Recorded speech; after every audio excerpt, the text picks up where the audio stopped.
नमस्कार, एक बार फिर से स्वागत है आपका हमारे चैनल दुर्गा भक्ति मार्ग में। आज मैं आपको शनि प्रदोष व्रत कथा सुनाऊंगी। तो सुनिए। जो शनि प्रदोष का व्रत है वह आज के दिन किया जाता है और बहुत शुभ फल देने वाला होता है। इसकी कथा को सुनने मात्र से सभी इच्छाएं पूरी हो जाती है, ऐसा माना जाता है। शनि प्रदोष की कथा जो सुनता है उस पर भगवान शंकर सदा कृपा करते हैं। शनि देव की भी कृपा उसे प्राप्त होती है। संकल्प के साथ इस व्रत को करें जिससे आपको पूरा फल मिले और अंत में कहानी भी अवश्य सुने।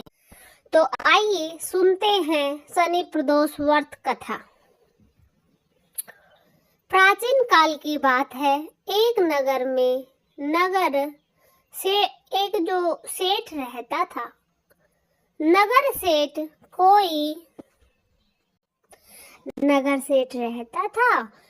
सेठ बहुत ही धनाढ्य व्यक्ति था। उसे नगर सेठ कहा जाता था। नगर सेठ के पास अपार धन संपत्ति थी। उसका वैभव चारों तरफ फैला हुआ था। उसके पास सब कुछ था, परंतु वह सेठ सेठानी सदा दुखी रहते थे क्योंकि उन दोनों के जीवन में संतान सुख नहीं था, कोई बच्चा नहीं था। दोनों के कोई संतान नहीं थी और इसी सोच में वह सदा परेशान रहते थे, पीड़ा में रहते थे। एक दिन सेठ सेठानी ने निर्णय किया कि वह अब तीर्थ यात्रा करेंगे और तीर्थ यात्रा पर जाएंगे। इसलिए सेठ ने अपना सारा कारोबार अपने मुनीम को सौंप दिया और वह सारा कारोबार मुनीम को सौंप के तीर्थ यात्रा के लिए निकल चले। जब वह नगर से बाहर पहुंचे तो उन्होंने देखा कि एक साधु महाराज तपस्या में लीन बैठे हैं। उन्हें लगा कि क्यों न साधु महाराज के पास जाया जाए, उनसे आशीर्वाद लिया जाए, उसके बाद ही तीर्थ यात्रा आरंभ की जाए। क्योंकि सनातन परंपरा है, हिंदू परंपरा है, जब भी शुभ कार्य करे तो बड़े बुजुर्गों या सन्यासियों का आशीर्वाद लेकर ही करना चाहिए। अतः वह दोनों दंपत्ति सेठ सेठानी वो जो ऋषि है उसके पास जाकर बैठ गए। काफी समय गुजर गया। दो प्रातः ऋषि की आंखें खुली तो उन्होंने देखा कि सेठ सेठानी वहां बैठे हैं और उन्हें ज्ञात हुआ कि वो बड़े लंबे समय से ऋषि का आशीर्वाद लेने के लिए बैठे। अतः ऋषि मुस्कुराकर उन्हें देखकर बोले कि मैं जान चुका हूँ आप यहाँ क्यों आए हैं, आपकी क्या मनोकामना है। मैं अवश्य ही आपकी मनोकामना पूर्ति के लिए एक उपाय बताऊंगा। अगर आप वह उपाय करेंगे तो अवश्य ही जो आपकी चाहत है, जो आपकी मनोकामना है वो पूरी होगी। तो सेठ जी बड़े मुस्कुराए। उन्होंने कहा, हे भगवान, आपसे गिरता करें, जल्दी बताएं कि क्या हल है हमारी परेशानियों का, कैसे हम निजात मिलेगी इन दुखों से और कैसे हमें संतान की उत्पत्ति होगी।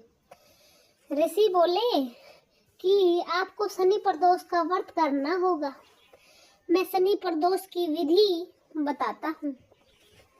इस विधि से शनिवार को पढ़ने वाले प्रदोष व्रत को करना आपको अवश्य ही पुत्र रत्न की प्राप्ति होगी। सेठ बोला, हे ऋषिवर, आप अवश्य ही हमें विधान बताइए, हम अवश्य इस व्रत को करेंगे। तो ऋषिवर बोले कि आपको शनि प्रदोष के दिन सुबह उठकर स्नान आदि करके अपने व्रत का संकल्प करना है और जब संकल्प करे तो उसमें अवश्य भगवान से यह मांगे कि प्रभु, हमारी इच्छा है कि हमें संतान सुख प्राप्त हो और उसके बाद भगवान की कथा करनी है, भगवान का पूजन करना है। सायकाल को प्रदोष काल में भगवान की विशेष पूजा करनी है। भगवान को बिल्व पत्र, जो बेल पत्र है, वो अर्पित करने हैं। इस विधि से जब आप पूजन करेंगे तो अवश्य ही आपको भगवान शंकर जी का आशीर्वाद प्राप्त होगा। यह सुनकर सेठ सेठानी बड़े प्रसन्न हुए और ऋषिवर को प्रणाम करके दंडवत प्रणाम करके वहां से यात्रा के लिए निकल पड़े। उन्होंने कई धामों की तीर्थ यात्रा की और तीर्थ यात्रा समाप्त करके वह अपने घर को पुनः लौट आए। उसके बाद एक समय पर शनि प्रदोष व्रत आया। उन्होंने ऋषि के द्वारा बताए गए नियम अनुसार पूजा अर्चना की, व्रत किया और उस व्रत के परिणाम स्वरूप 10 महीने बाद सेठ के घर में एक सुंदर पुत्र रतन प्राप्त हुआ। तो बोलिए श्री शंकर भगवान की जय। कोई मनुष्य इस व्रत कथा को सुनता है, पढ़ता है, भगवान शंकर उनकी सभी इच्छाएं पूरी करते हैं। जो कोई व्यक्ति प्रदोष व्रत करता है, भगवान का पूजन करता है, जल अर्पित करता है, उसकी सभी इच्छाएं भगवान शीघ्र पूरी कर देते हैं। इसी के साथ में हम समाप्त करते हैं इस कथा को और बोलिए श्री शिवाय नमस्तुभ्यम। धन्यवाद।